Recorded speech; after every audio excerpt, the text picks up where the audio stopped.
Hoje sugerimos alguns livros sobre vários temas, várias abordagens, várias propostas dos nossos convidados que passam por aqui com interessantes propostas, interessantes produções literárias, e hoje apresentamos este trabalho colaborativo entre Otávio Matussa e Isabel Paulo, a quem agradeço por aceitar o nosso convite para conversarem conosco sobre literatura e falarem conosco sobre esta colaboração. Obrigado mais uma vez, bem-vindos à nossa televisão, bem-vindos ao programa Mercado Criativo. Como está? Isabel Paulo, na qualidade de coautora, também está aqui conosco. Boa noite, bem-vinda. Boa noite, Bambu. Muito obrigada por este convite. Estou bem, graças a Deus. E obrigada por esta porta que nos abriu para virmos falar desta trilogia, que é a trilogia da verdade. Pois. Otávio Matussa é uma cara conhecida aqui na nossa casa, é nosso colega, para além de escritor e professor de teologia, é jornalista, apresenta o Jornal de Línguas, no caso em Tsonga, não é? Na delegação da televisão de Moçambique, na província de Maputo. Obrigado por aceitar o nosso convite, Matussa. É com muito gosto que o recebemos aqui para conhecer essa outra faceta sua, que existe há vários anos e leva isto muito a sério, mas publicamente a maioria dos moçambicanos o conhecem como esse âncora, não é? Certo. É sempre um prazer estarmos juntos e desde já, boa noite aos caros telespectadores da televisão de Moçambique, em especial este programa Mercado Criativo. Esperamos que esta noite não só tenhamos a oportunidade de divulgar as obras, mas também possamos transmitir algum conhecimento para os moçambicanos relativamente às matérias que nós escolhemos abordar nesta trilogia. Pois, é parte dessa trilogia que vos junta em diversas temáticas, certo, que decidem aprofundar. E a pergunta é esta, de sempre, né? Acho que o livro por si já começa por provocar, por instigar. E antes de ir precisamente à provocação do próprio título do livro, eu queria ouvir, a partir das vossas convicções como autores, o que vos levou a escolher o curandeirismo como tema para reflexão em jeito de livro? Isabel Paulo. Olha, Bambo, o que nos levou de facto a escolher este tema é pelas diversas situações que nós constatamos na nossa sociedade. E porque afinal o curandeirismo parece que faz parte da nossa cultura, da nossa tradição. E há vários resultados que não são muito bons que advêm daí. E quando nós procuramos entender o que é isto de facto, então entramos para a academia, fomos ver trabalhos feitos sobre este tema, entramos para a gramática, fomos ver o que há sobre este tema, o que é que o tema define, entramos para aquilo que é a luz da palavra, que são as escrituras sagradas, o que há. Então achamos que é um tema muito interessante de se trazer, porque é um tema obscuro, muita gente não conhece e dá a impressão que nós vivemos assim numa caverna em que a realidade está distorcida. Então, acho que é tempo de virmos cá para fora, entender se realmente o que é, porque isto tem a sua origem. E quando nós vamos à origem desta situação, desta atividade que é o curandeirismo, até nem faz parte um pouco dos moçambicanos, vem de onde vem, né? E a palavra curandeirismo só em Moçambique é que se usa. E quando ela faz parte da nossa cultura e os resultados sociais que ela tem não são muito bons, porque nós acompanhamos isso todos os dias, então isto desperta-nos atenção. Mas o que é que será então? É medicina ou feitiçaria? Então vamos trazer ao debate. Procura provocar e discutir. É uma conversa que nos é familiar, mas que nos custa muito por vários fatores. Um desses fatores aqui menciona Isabel Paulo. Há várias conotações. Há quem acredita, há quem não acredita, há quem é simplesmente indiferente a isto. Eu quero ouvir de si também, Otávio Matussa. Quais são os elementos que foram muito fundamentais para acreditares e assumires que este era um tema muito importante a partilhar com os leitores? Muito bem. Uma das razões, a inspiração veio no âmbito das minhas atividades profissionais como jornalista. Várias vezes deparei-me com casos de criminalidade, de violência, de homicídio, e a razão era comum, porque o curandeiro disse que era feiticeira, mãe era feiticeiro, o pai era feiticeiro, e a pessoa decidiu se vingar.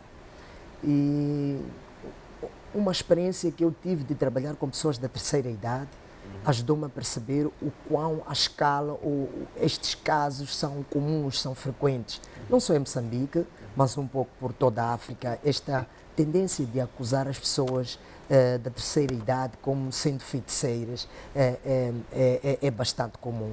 Então, carreguei em mim durante muito tempo esta angústia.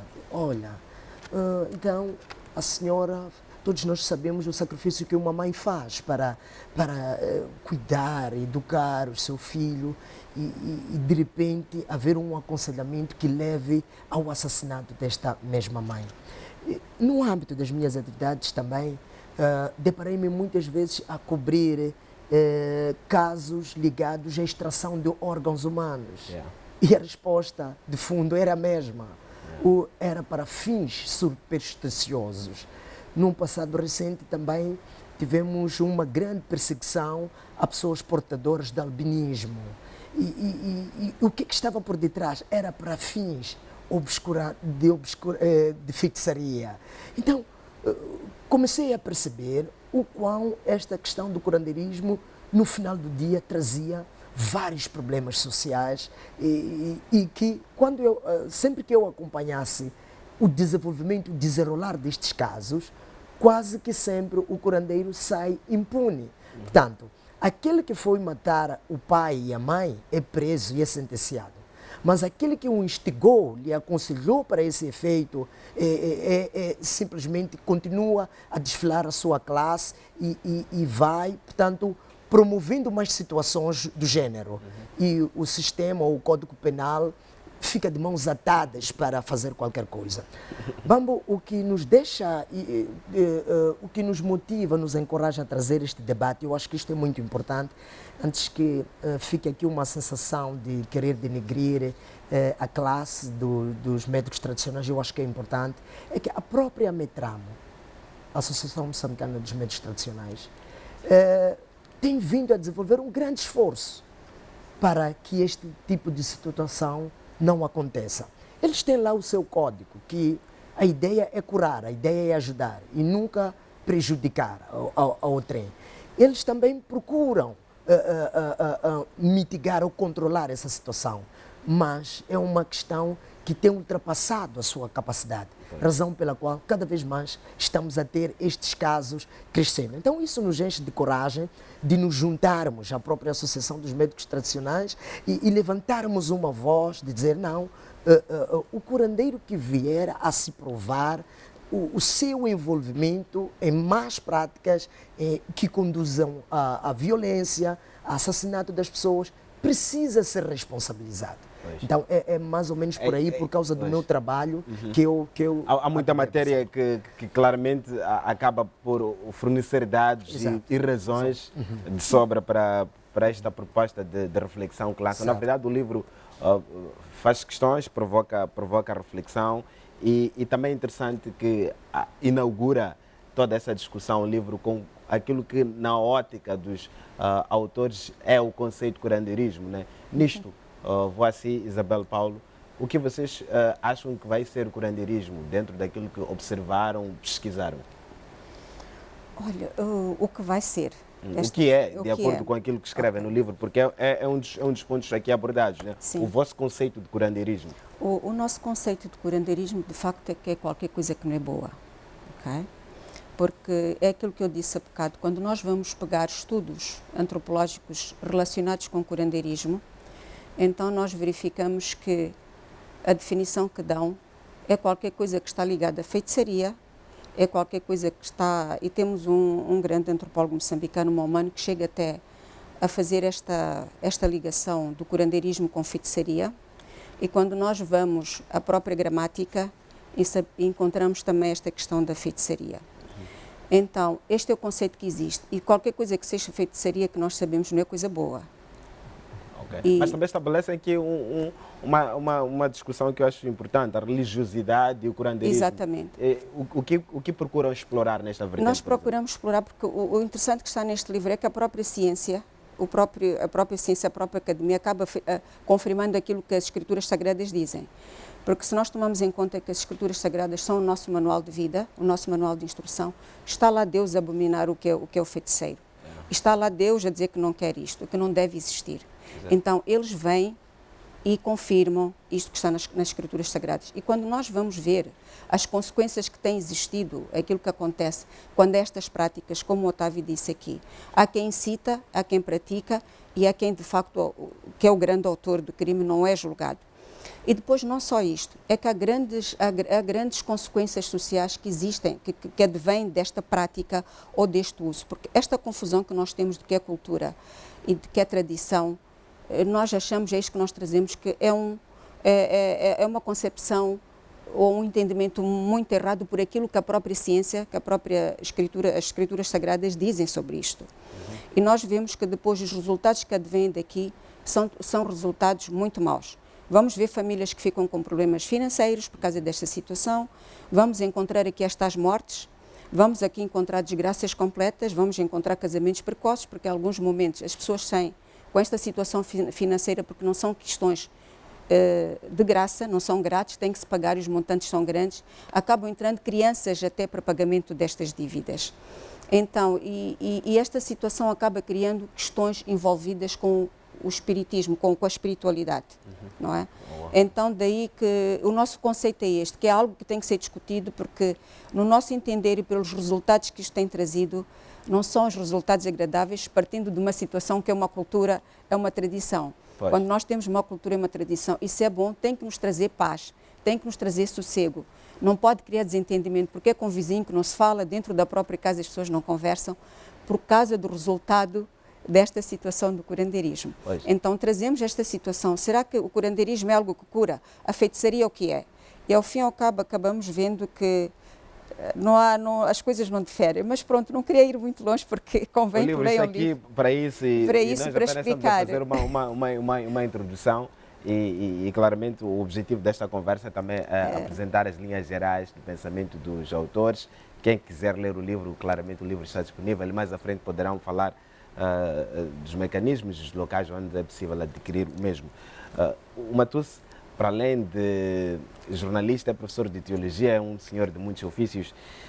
E nós falávamos agora, e Isabel Paulo falava, de certo modo, e com muito foco da religiosidade e curandeirismo, não é? É professor de teologia, fala de teologia e fala sobre teologia e agora apresenta esta proposta sobre curandeirismo. Qual é a complexidade de estabelecer estes dois lugares, não é? Porque de certo modo são dois sistemas de crença, não é? São dois sistemas de crença. Há quem acredita num senhor, há quem acredita nos seus ancestrais, que acha que só indo a uma palhota pode encontrá-los e precisa de um intermediário para falar com eles, e precisa de sacrificar animais para falar com eles, precisa de despejar algum líquido para fazer, para dar de beber a esses ancestrais. Eu não sou especialista, mas é mais ou menos por aí. Eu queria ouvir um pouco a reflexão do professor de teologia, que é o Matusse. Muito bem. Talvez eu não dê uma resposta necessariamente teológica, porque apesar de eu ser docente de teologia, a minha abordagem é antropológica, é científica, ou, na verdade, se observar com atenção, vai perceber que Otávio Matusse e Isabel Paulo dizem pouco. O que eles fazem é irem trazer o que já foi dito. Okay. Nós tivemos muito pouco trabalho, na verdade. Não há muito do pessoal dos autores. Não há muito. Há um trabalho de recolha. É um trabalho de recolha. O que nós percebemos é que vários segmentos da sociedade ficaram preocupados com o curandeirismo e fizeram estudos. A única diferença é que não ousaram partilhar esses estudos com a sociedade. As universidades, os centros de estudos africanos estão cheios destes estudos que apontam e não tem nenhum receio lá na ciência, e as pessoas que desde já estão a nos acompanhar são desafiadas, se calhar antes de irem ver o livro O Curandeirismo, Medicina Tradicional, Medicina ou Feitiçaria, consultarem qualquer destas ferramentas, digo teses de doutoramento, teses ligadas ao curandeirismo. Sim, isso, várias vai áreas, abrir, não é? Exato, isso vai abrir a mente. Era mesmo para dizer que não, esta obra não é uma obra religiosa, é uma obra social, é uma obra científica. Os métodos aqui empregues, os argumentos que estão aqui. Mas, Obama, a questão fulcral deste assunto é mesmo o conceito, é mesmo a ignorância em relação a este conceito. Quando as pessoas veem a palavra cura, deduzem ser uma coisa boa que tem a ver simplesmente com o ajudar. O que é que nos ajuda a esclarecer isto? É que os próprios médicos tradicionais sabem que este termo é pejorativo. Na gramática, por exemplo, na perspectiva do tempo colonial, era para dizer charlatão. Traduzindo, curandeiro quer dizer charlatão. Em outras gramáticas, pode vir a ser algo como aquele que cura, portanto, sem conhecimento, sem mérito. Portanto, não estudou o equivalente, entretanto, é um aventureiro no que diz respeito... E diz que cura tudo, não é? E diz que cura tudo, na maioria das vezes. Percebe de onde vem o termo charlatão? Os próprios donos, portanto, os próprios médicos tradicionais, quando são chamados curandeiros, aqueles que entendem, percebem que é um termo pejorativo. Mas nós nos agarramos a ele pela ignorância, a dizer que como é cura, é alguma coisa positiva, portanto são bem-vindos os curandeiros. Está a perceber até que ponto vai a ignorância? Mas há uma coisa muito importante nesta abordagem de conceitos, é que existe o curandeirismo, mas existe a medicina tradicional. Na medicina tradicional encontramos uma verdade de coisas, como a medicina verde, a experiência tradicional de cura, que não seja uma experiência da medicina moderna. Eu gosto sempre de lembrar aqueles exemplos como as folhas do eucalipto para o bafo, o xarope de cebola. O famoso pachacufa, por exemplo. O pachacufa, e sim, vamos. Então, existe um conhecimento tradicional.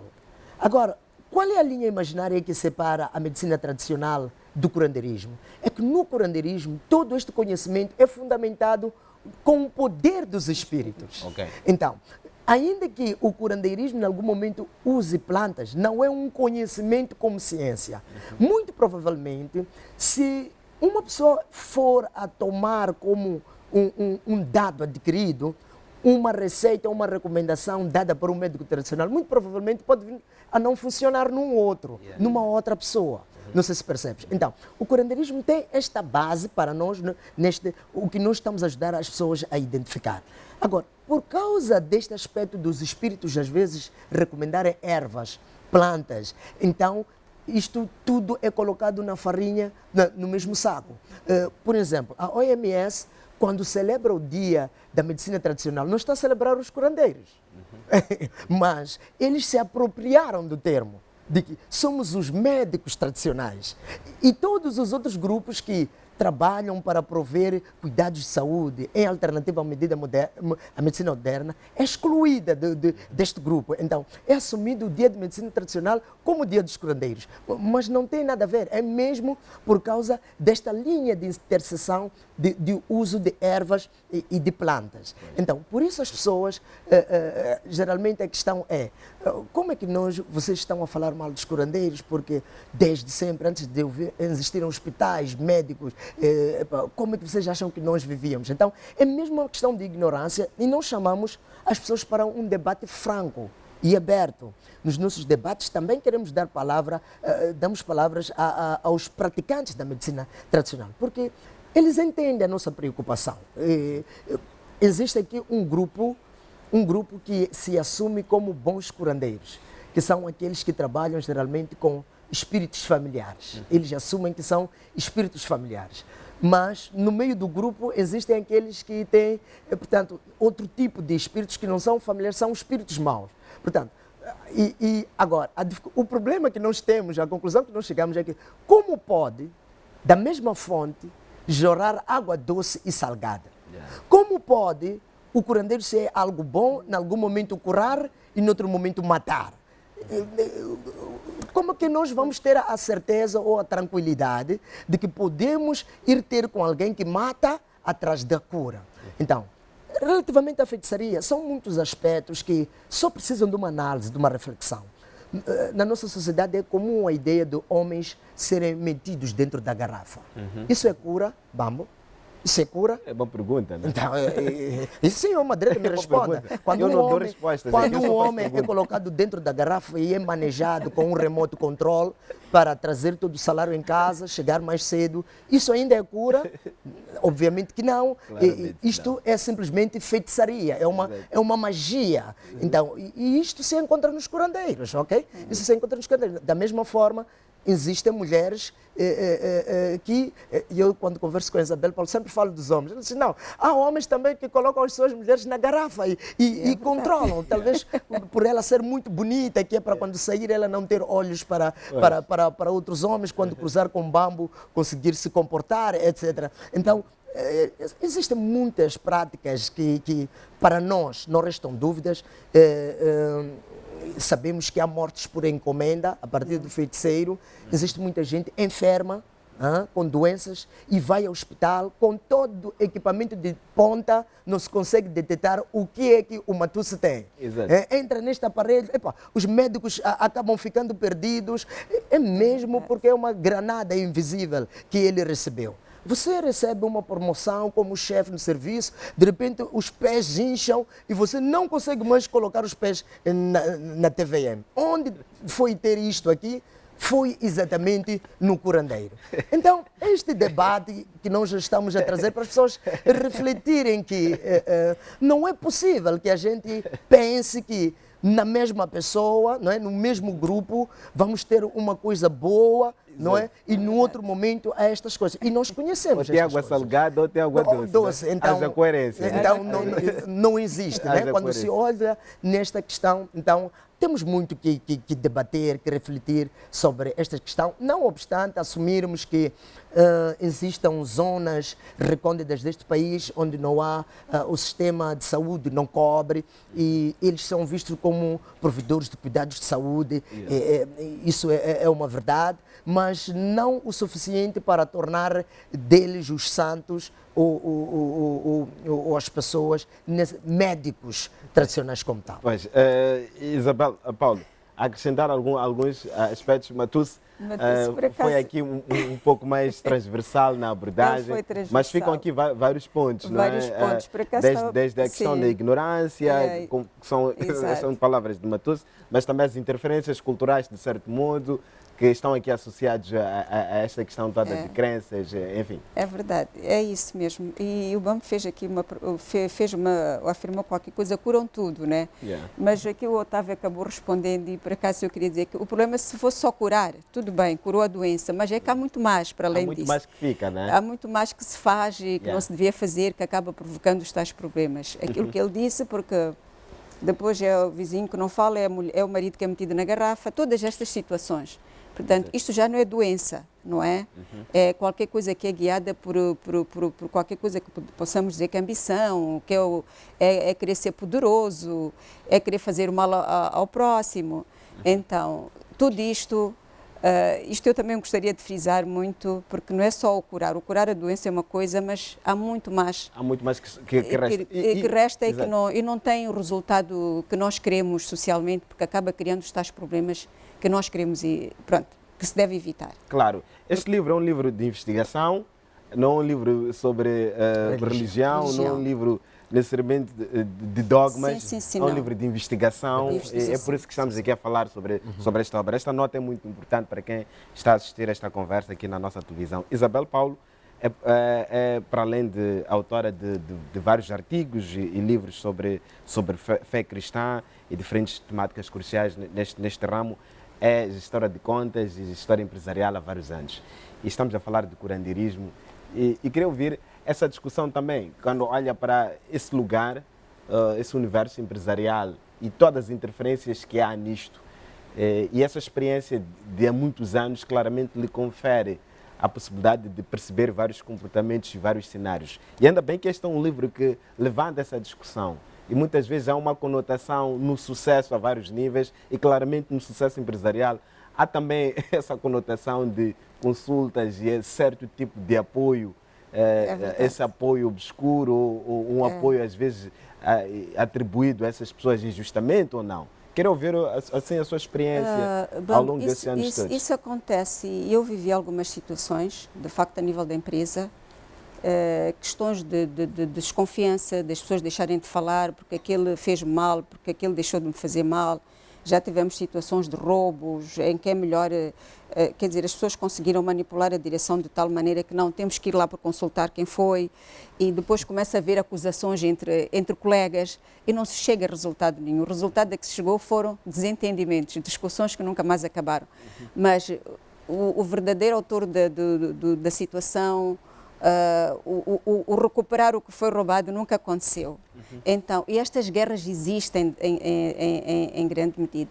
Eu própria que estou aqui a falar, tenho um livro... No setor empresarial? No setor empresarial. Há curandeirismo no setor empresarial? Há curandeirismo. E a gente pergunta, mas não é porque aquele quer me fazer mal, mas quer fazer mal porquê? Eu vivi muito isto porque estava na gestão, para procurar entender às vezes alguns desentendimentos que existiam entre os colegas. E as justificações eram estas. Não é porque aquele foi não sei aonde, é porque aquele fez isto, é porque aquele é assado, mas está a ver o que é que ele está a fazer, é porque não sei o quê, é porque ouvimos dizer que ele tem um vovô não sei aonde. Sabe? Isto existe.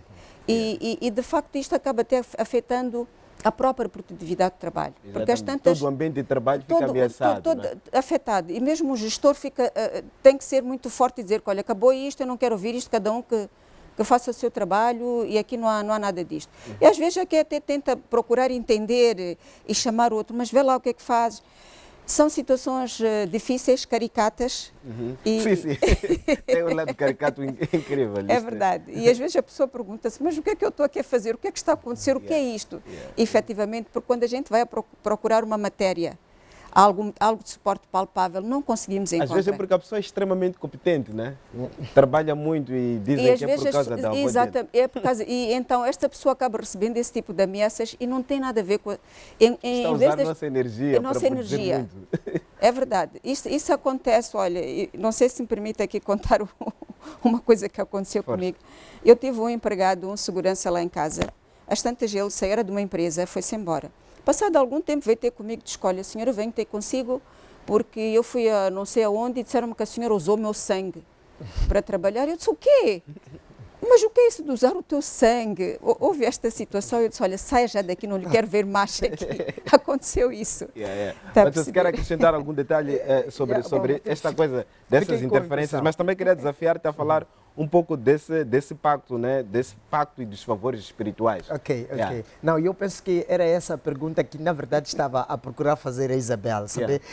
O que vamos quer saber é se realmente existe este tuning da pessoa preparar no negócio, prosperar no que faz. Nós somos africanos e não podemos ter tabus. Uma das coisas que nos propusemos a fazer nesta obra é remover qualquer espécie de tabu. Há aspectos que evitamos debruçar em uma conversa aberta como esta, por causa da audiência, e preferimos que as pessoas encontrem as respostas dentro do livro. Mas para procurar satisfazer a curiosidade, nós somos africanos e isto existe. Tal como mencionei anteriormente, existem aqueles que assumem que o curandeirismo é especificamente para ajudar. Mas existe um outro grupo que depois daquele ritual inicial, eles procuram fazer pactos, eles procuram aumentar, aperfeiçoar o poder, que é para poderem responder mais necessidades da sociedade, em vez daquilo que os espíritos que eles já têm de natureza, portanto, que foram até ele do chamamento. Então, há uma tendência dos curandeiros quererem ser mais poderosos ainda. Então, há este trabalho de procurar mais pactos. Em Tsonga chamamos Kutsema ou Kukendla. É do tipo, sou curandeiro, mas eu quero ser mais, quero poder dar tudo o que as pessoas querem. Então, é aí onde começa. Alguns desses, portanto, na sua maioria, são, como o termo generalizado lhes atribui, é mesmo uma questão de charlatanismo. E eles enganam as pessoas, mas existe sim, aqueles que têm a capacidade de fazer uma pessoa prosperar. mas de uma forma incrível, de uma forma inexplicável. Ok. O problema não é esse, o problema é o que está por detrás disso. Ok. Qual será o preço? Não é? É aqui onde o nosso quebrar de tabus vem, porque as pessoas vêm simplesmente por causa do marketing que é feito. Exatamente. Naquele curandeiro tu vais conseguir. Eu fui e eu tive, mas não disse o que pagou. Não, ninguém diz o que é que teve que sacrificar. Exato. Apenas contam-nos que aquele resultado foi fruto do trabalho daquele curandeiro. O que eu quero aproveitar este momento para dizer é que qualquer visita, qualquer consulta, qualquer serviço, qualquer préstimo que o curandeiro der a uma pessoa, o que a pessoa vai pagar não é apenas o valor monetário que ali é cobrado. Há uma troca, há um negócio espiritual, há um preço espiritual. Há um pacto ali. Há um pacto. pacto. Há um E pacto que- que entra. Portanto, pior ainda é que o que passa- vai te fazer prosperar é o espírito que vai ser atribuído.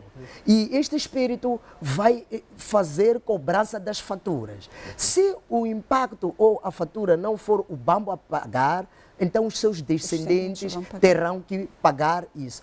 Isto é conhecido na nossa realidade. A gente com tudo para dar certo. A gente inteligente, tu vês, mas esta pessoa, quando fala a habilidade, mas nada acontece na vida dessa pessoa. Há mulheres maravilhosas, lindas de fora, por fora e por dentro. Não conseguem um casamento. O que é que muitas vezes tem acontecido? As pessoas sofrem hoje pelos pactos dos pais, pelos pactos que os avós fizeram. Funcionou? Muitas vezes funcionou. Só que sempre termina em desgraça. Então, é esta avaliação, é esta consciencialização que nós queremos fazer. Sim, o curandeiro até pode te ajudar a conseguir aquele emprego, a conseguir aquele cargo, mas você tem que ficar atento, porque vai pagar muito caro com este serviço que ele vai te prestar. Vamos só para terminar a minha intervenção em relação a esta questão. Há um exercício aqui que nós fazemos de distinguir o curandeiro do curandeirismo. Entendemos que a nossa abordagem é um pouco sensível, mas nós queremos distinguir aqui o curandeiro do curandeirismo. Nós, como autores, e como resultado das nossas pesquisas, não vimos nenhum problema nas pessoas. Existem casos isolados, que são esses que referi, em que para além daqueles espíritos que perseguem a ele persegue outros espíritos terríveis. Mas é que do modo geral, ninguém sonha e deseja ser curandeiro. Nenhuma criança você vai entrevistar e dizer, quando você crescer, quer ser o quê? Dizer curandeiro. Ninguém escolhe. É um chamamento, né? É um chamamento, não sei. Aquilo quê? é um recrutamento brutal. Aquilo é uma É imposição. um recrutamento agressivo. Ninguém aceitou pacificamente. Pois. As pessoas sofrem. Por isso nós muita ameaça. colocamos Ameaças- esta distinção. Ameaça de morte. Exato, ameaça de morte, Morte. sim. Doenças graves, Graves. em que a pessoa dá volta em todas as unidades sanitárias, Várias e não viaja, e a conclusão, uma pessoa que já tinha uma vida, às vezes, estável, Pois. eles começam a bloquear, a criar, e não lhe resta, e quando vai às consultas aos outros curandeiros, dizem, olha, os teus antepassados estão a te chamar para este trabalho. Se você não quiser, você vai morrer, ou vai ficar louco. Então, são essas ameaças que vêm. Então, uma das coisas interessantes que nós trazemos neste livro é uma palavra de esperança para as pessoas. Pois. Não precisam acreditar nisto. As pessoas só serão curandeiros se escolherem, se aceitarem. Aqui, até então, só existe o grupo que diz, vais morrer. E nós viemos para dizer, não, é possível você rejeitar, E viver. renunciar, se calhar se já está nisto, e mostrarmos o caminho que conduz a isto. Tradicionalmente é possível apaziguar os espíritos, mas só à luz da palavra de Deus, só à luz do Evangelho, só à luz de uma ajuda espiritual, de uma luz divina, é que estes espíritos malignos são efetivamente expulsos e escorçados da vida de uma pessoa. Então, se alguém está a nos assistir e está a reconhecer o que estamos a falar, na sua maioria sabem o que sofrem, o que passam na calada da noite, o que aqueles espíritos lhes obrigam a fazer. São pessoas sofredoras.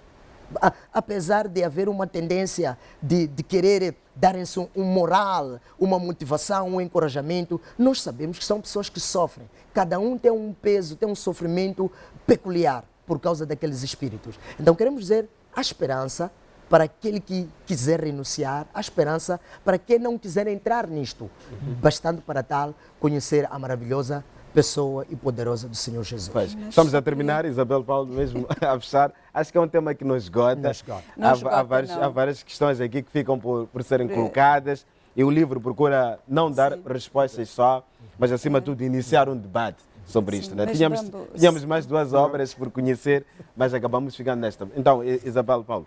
Não, Bambi, o que eu queria dizer, o Otávio aqui falou, mas eu queria frisar isto, que esta questão dos pactos de passar de geração para geração, às vezes isto afeta alguém, já estamos na 4ª, 5ª, 6ª geração, imagine lá, agora alguém chegar a dizer, Bambo, o seu tetravô é que criou o problema. Isto é complicado. Há quem recorrer, há quem recorrer e como resolver. E muitas vezes dizem, não, tem que se acompanhar o espírito desta pessoa que sofreu no tempo do seu tetravô. Já não existe. Onde é que há de ir deixar esse espírito? E isto mal comunicado provoca a violência contra a pessoa da terceira idade, não é? Sim, porque Muitas depois vezes. se não está o tetravô, provavelmente está o avô, está o pai, e este vai, mas tu sabias, tu sabes. Então, é isto que a gente tem que pensar e pensar muito bem, não é? Exato. E de facto é o que o Otávio disse, a solução. A solução. Obrigado. A solução. Acho que é uma sugestão de leitura. É um livro de investigação, é um livro de pesquisa e podem deixar os contactos para quem quiser conversar sobre este livro e adquirir a obra. Até porque é um objeto também de consulta para a própria academia, para os certeza. investigadores, para a universidade. Com certeza. Enfim, Muito obrigado. Para adquirir a obra, bem como para interagir com os autores, as pessoas que tiverem interesse nisto, temos o contacto 87 24 44 444 87 24 44 444. Então, através deste número, as pessoas podem receber os livros a partir ao domicílio. Portanto, temos uma equipe que nos ajuda a levar os livros, a pessoa está no escritório, a pessoa está a trabalhar, está em casa, então alguém poderá levar e eles poderem receber. Mas, no cômputo geral, os livros estão nas principais livrarias da cidade de Maputo. Bom, eu sei que estamos em cima da hora, mas é uma coisa pontual. É mesmo para dizer que recebemos o desafio de proceder ao lançamento desta obra em outras capitais provinciais. E com efeito, no próximo dia 29 de junho, próxima semana, quinta-feira, estaremos a lançar a obra na cidade de Xai-Xai. Então, no dia 6 de julho, estaremos na cidade da Beira. No dia 7 estaremos em Tete e no dia 8 na cidade de Chimoio. Então é mais ou menos uma agenda. Fica uma agenda bem forte. Então voltaremos a conversar naturalmente por várias razões, até porque há muito mais motivos para isso. Por exemplo, este livro, A Melhor de Todas as Escolhas, é também um livro de fruto da vossa parceria, um livro de coautoria dos dois. Parabéns mais uma vez por este excelente trabalho que fazem, não só por este livro de que falamos hoje, mas também por tantos outros projetos. Até a próxima, um abraço. Muito obrigado. Muito obrigado. Nosso muito obrigado também, um grande abraço a todos os nossos telespectadores, obrigado a todos pela audiência, voltaremos a estar juntos na segunda-feira aqui na nossa televisão. Boa noite a todos, leiam bons livros, vejam bons filmes, escutem boa música, até segunda.